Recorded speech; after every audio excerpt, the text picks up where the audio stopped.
Hello friends, welcome back to Easy to Learn Tech and thank you for watching all my previous video.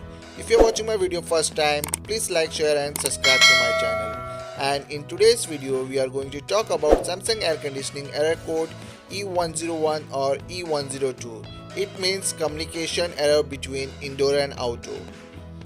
In this video, you will get the troubleshooting for this error code, how easily you can do the troubleshooting for the Samsung air conditioning.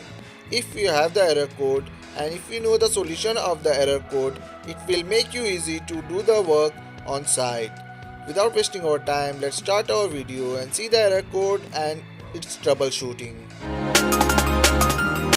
When you get the error E101, E102, it means it's a communication error between indoor and outdoor. If your indoor unit has 3 LED display, at that time LED 1 will be blinking and LED 2 and LED 3 will be on.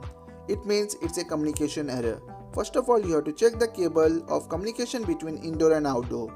First of all, you have to connect both the cable properly. If your cable is connected properly, then you have to check if your power cable and communication cable are getting crossed. Because as power cable, if the communication cable are crossed, at that time some of the communication between indoor and outdoor get mismatched. And for the troubleshooting process, first of all, put your system off. Then you have to start it again and you have to check if the communication error gets occur again or not. If it's get again, then same process you have to do. You have to check your cable and power cable is connected properly or not. If your power cable and communication cable is connected properly, then you have to exchange your PCB. When you exchange your PCB, after exchanging the PCB, just give the power again.